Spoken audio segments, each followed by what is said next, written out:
మామూలుగా మనిషి రోజుకి ఎన్ని గంటలు పని చేస్తాడు? డిపెండ్స్ ఒక్కొక్కడి కెపాసిటీని బట్టి. సరే ఎన్ని గంటలు నిద్రపోతాడు? నిద్రపోవాలి ఒక అంటే ఏజ్ని బట్టి మళ్ళీ ఒక పనిచేసే ఏజ్లో బాగా పనిచేసే ఏజ్లో 4-5 గంటలు నిద్రపోయినా పర్వాలేదు. చేశారు కదా 18 గంటలు 20 గంటలు పని చేశారు. ఈ మధ్య కాలంలో చేశాను. సినిమాలో ఓకే, సినిమాలు చేస్తూ పని చేసేప్పుడు కూడా చేశాను. పని చేస్తూ సినిమాలు చేస్తూ రోజుకి 18 గంటలు 20 గంటలు రోజుకి 4-5 గంటలు పని చేశారు. అలా 4 years చేశాను. అలా కష్టపడి సంపాదించిన డబ్బులు 25 లక్షలు. ఏం చేశారు ఆ 25 లక్షలు? రకరకాల చెప్పండి. అంటే మోసం ఏం పోలేదు, బిజినెస్ లో పెట్టాను, పోయాయి డబ్బులు అంతే. కాదు, అబద్ధం చెప్తున్నారు. లేదు నిజంగా. ఇప్పుడు అది మోసం అనుకోవాలా, లేకుంటే ఇప్పుడు బిజినెస్ లో పెట్టాము, ఒక ఫ్రెండ్ మోసం చేయలేదా? అంటే ఇప్పుడు ఫ్రెండ్ మోసం అని అనలేం మనం, ఎందుకంటే ఇప్పుడు పుసుకుని అది క్లిక్ అయి ఉంటే ఆ డబ్బులు ఇచ్చేవాడుగా, ఆడు క్లిక్ అయ్యి అది డబ్బు ఒకడైతే ఒకడు చేసాడులే, మరి అవుట్ రైడ్ మోసం చేశాడు దరిద్రుడు. అది క్లిక్ అవుతున్న బిజినెస్ ని కూడా వేరే ఒక అంటే నమ్మి అవుట్ రైడ్ గా డబ్బులు పెడితే మా గ్రూప్ నంతా ముంచాడు. గ్రూప్ నంతా ముంచేసి మండుకోలేదా? మండింది. ఇంకా ఏం చేస్తాం, ఆడికి ఫోన్ చేసి అడిగిన తర్వాత కూడా నువ్వు ఇవ్వలేదు నాకు, నువ్వెవరు నన్ను అడగడానికి అని అంటే, కరెక్టే లే, నేను నా ఫ్రెండ్ని నమ్మి ఇచ్చాను, ఇక ఆడిని డైరెక్ట్ ఏమడతాం, ఈడు నా క్లోజ్ ఫ్రెండ్, సో తన్నే ఏమనలేము, ఇట్స్ ఓకే. అండ్ మీ యాక్టింగ్ విషయానికి వస్తే, ఇప్పుడు మామూలుగా ప్రతి యాక్టర్కి కూడా ఇది నా డ్రీమ్ రోల్ అని చెప్పి ఉంటుందన్నమాట, ఇలాంటి ఒక క్యారెక్టర్ చేయాలి అని చెప్పేసి. మధునందన్కి అలాంటి క్యారెక్టర్ ఏంటి? ఫర్ ఎవర్ లైఫ్ టైంలో మళ్ళీ అది క్రియేట్ చేయగలిగితే ఎప్పటికి కూడా అరుంధతిలో సోను సూద్ బా, ఎప్పటికైనా దానికి మించిన క్యారెక్టర్ నాకు నా పర్సనల్గా ఇంతవరకు నేను స్క్రీన్ మీద అంత ఎక్సైట్ అయి చూసిన క్యారెక్టర్ లేదు, రాదు నాకు. అలాంటి క్యారెక్టర్ చేయాలని ఉంది. అది అస్సలు oh my God, goose bumps. ఇప్పటికీ థియేటర్లో వేస్తే ఆ సినిమా మళ్ళీ రిలీజ్ చేస్తే మళ్ళీ 100 రోజులు ఆడుతుంది ఆ సినిమా. అంత కిక్, అది అంత కిక్కిచ్చే సినిమా అది అరుంధతి, అంత వెల్ మేడ్ ఫిల్మ్ అది. కరెక్ట్.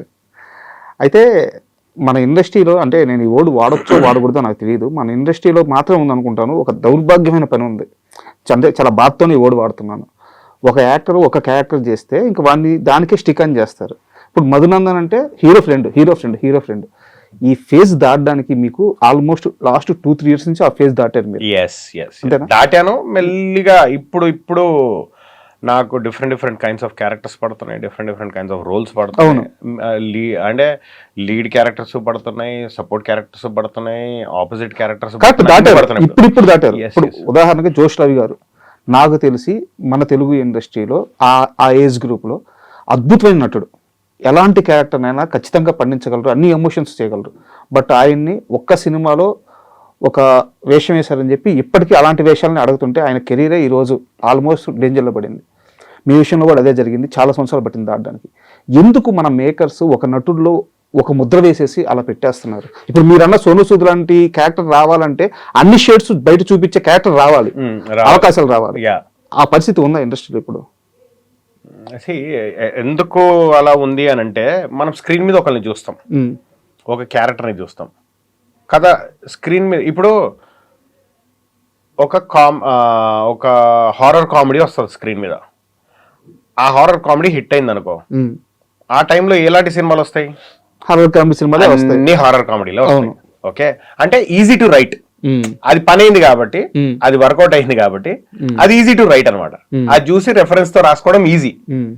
ఒక గ్యాంగ్స్టర్ సినిమా హిట్ అయింది అనుకో, అన్ని అలాంటివి వస్తాయి కొన్ని రోజుల వరకు, మళ్ళీ ఎవరో ఒకరు వచ్చి బ్రేక్ చేయాలని. అలా ఒక క్యారెక్టర్ ని స్క్రీన్ మీద చూసినప్పుడు వాడికి అలాంటి క్యారెక్టర్ రాయడం ఈజీ రైటర్స్ కి. అలాంటి క్యారెక్టర్ ఎవరో ఒకరు వస్తారు, దాన్ని బ్రేక్ చేసి ఇది మొనాటనీ ఉంది అని దాన్ని బ్రేక్ చేసే వాళ్ళు ఎవరో ఒకరు వస్తారు. వచ్చినప్పుడు పని అవుతుంది. అప్పటి వరకు యాక్టర్గా ఇక్కడ 2 విషయాలు ఉంటాయి. మళ్ళీ యాక్టర్కి డబ్బు అవసరమైతే ఆడు చేసుకుంటూ వెళ్ళిపోతాడు, అవి టైప్ కాస్ట్ అయిపోతాడు. పర్వాలేదు, నాకు డబ్బుతో పని లేదు, డబ్బు కాదు నాకు, నేను వెయిట్ చేస్తాను, నేను అనుకునే క్యారెక్టర్ నెక్స్ట్ మళ్ళీ ఈ మొనాటనీ బ్రేక్ చేయడానికి నేను వెయిట్ చేస్తానని యాక్టర్ డిసైడ్ అయ్యి వాడెళ్ళి డైరెక్టర్స్, సార్ ఇది కాదు సార్, ఇదే చేస్తాను సార్, ఇంకేదైనా ట్రై చేయండి సార్, ఇంకేదైనా ఇవ్వండి సార్ అని రిక్వెస్ట్ చేసుకోగలిగితే పని అవుతుంది. యాక్టర్స్ కూడా తీసుకోవాలి ఆ రెస్పాన్సిబిలిటీ.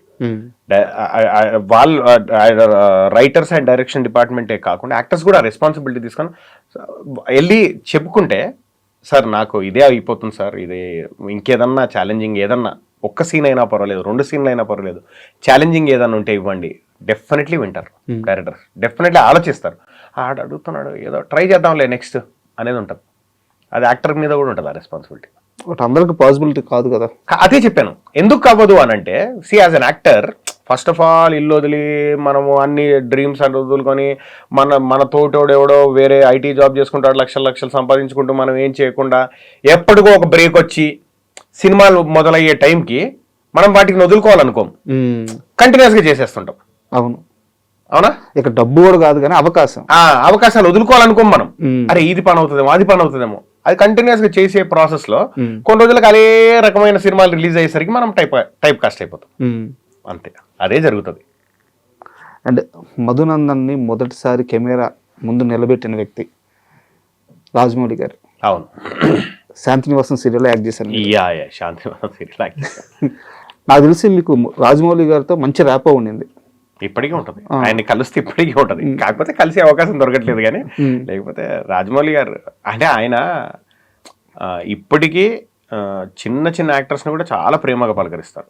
ఆయనతో పని చేసినా పని చేయకుండా ఆయన ఈక్వల్ అదే అమౌంట్ ఆఫ్ ప్రేమ చూపిస్తారు, అదే అమౌంట్ ఆఫ్ రెస్పెక్ట్ చూపిస్తారు. యాక్టర్ అన్న, ఫిల్మ్ ఇండస్ట్రీలో ఎవరైనా ఇంకా పరిచయం ఉన్న వాళ్ళు అయితే ఇంకా బాగా చూపిస్తారు. ఒకసారి అంటే ఇంకా ఎప్పుడో ఒకసారి అవకాశం దొరికి ఆయన్ని కలిస్తే తెలుస్తుంది మళ్ళీ. బట్ ఎక్కడో బ్రేక్ అయినట్టు అనిపిస్తుంది నాకు. ఏం బ్రేక్ అవ్వలేదబ్బా. బ్రేక్ అంటే రిలేషన్ చెడిపోయిందని కాదు, మీరు ఆయన అప్రోచ్ అవడం బ్రేక్ అయిందని అనిపిస్తుంది. అంటే చూడు, ఇప్పుడు బాహుబలి చేశారు ఆయన. బాహుబలి నేను ఏ క్యారెక్టర్ చేయగలుగుతాను చెప్పు నువ్వు? నేను ఎందుకు అప్రోచ్ అయ్యారు? ఏం పని అవుతుంది చెప్పు? బాహుబలి అంత పెద్ద స్పాన్ ఉన్న సినిమా, మళ్ళీ ఆర్ఆర్ఆర్ అంత పెద్ద స్పాన్ ఉన్న సినిమా.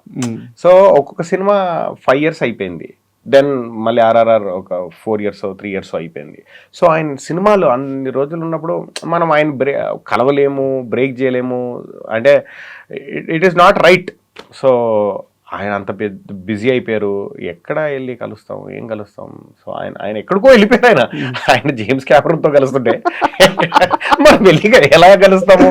ఇంపాసిబుల్ అది. అంటే మనం ఓకే, మేబీ ఏదన్నా ఒక రోజు ఏదో సినిమా చూసి ఆయన ఏదన్నా అవకాశం ఉందని పిలిస్తే ఓకే, కానీ బట్ ఆయన్ని అప్రోచ్ అవ్వాలనుకోవడమే యూనో ఇట్ ఈస్ నాట్ అంటే పాసిబుల్ కాదేమో అనిపిస్తుంది. మీరు ఎప్పుడైనా ఊహించారా ఒక రోజు ఒక సాధారణ డైరెక్టర్, శాంతినివాసం అప్పుడు ఒక సాధారణ డైరెక్టర్, ఆ డైరెక్టర్ ఈ రోజు face of the Indian cinema అవుతాడు అని చెప్పి ఎప్పుడన్నా మీరు ఊహించారు?